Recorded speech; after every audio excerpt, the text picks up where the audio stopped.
Bonjour, c'est François Chestin. J'avais le goût de vous partager aujourd'hui une chose de mon quotidien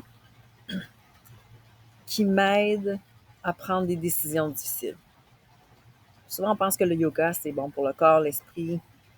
Et pour moi, le yoga, c'est lorsque j'ai des moments de difficulté ou des décisions difficiles à prendre, des défis, des choses qui me stressent. Je vous donne un exemple. En ce moment, ma fille autiste de 25 ans, je sens qu'elle est dans une transition de vie. Et comme vous le savez, pour des autistes dans la vingtaine, lorsque vient le temps de l'âge adulte, c'est difficile de trouver des services, d'avoir des activités, surtout quand ils ont beaucoup de défis à être autonomes. Donc, je sens maintenant qu'il est temps pour elle de changer de milieu au niveau scolaire. Elle adore les stages, mais son milieu scolaire lui apporte une stabilité, mais je ne la sens plus bien. Mais là, j'ai peur qu'elle n'ait plus les bons services. Donc, le yoga m'aide à me recentrer. Quand je fais mes postures de yoga, je fais ma méditation, je relaxe, je respire.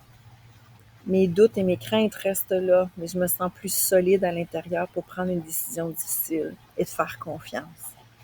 Puis je pense que le yoga, c'est ça la clé. C'est d'apprendre à faire confiance à cette petite voix-là intérieure, à ne pas négliger ce qui se passe dans nos peurs et nos craintes, mais de nous amener à prendre des décisions avec un petit peu plus un pas confiant.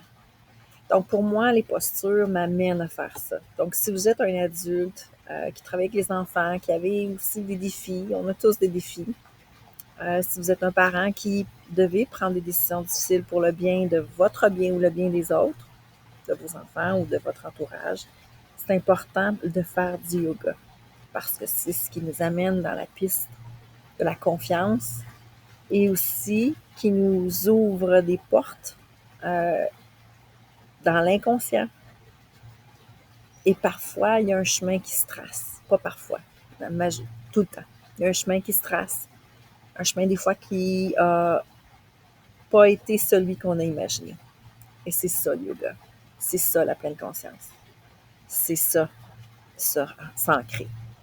Donc, si je vous amène à faire du yoga, c'est de le faire autrement et de le faire avec une intention autre que juste la flexibilité qui est tout à fait noble, qui est de prendre soin de son corps, son esprit, mais aussi d'amener l'au-delà et l'inconscient à agir pour nous.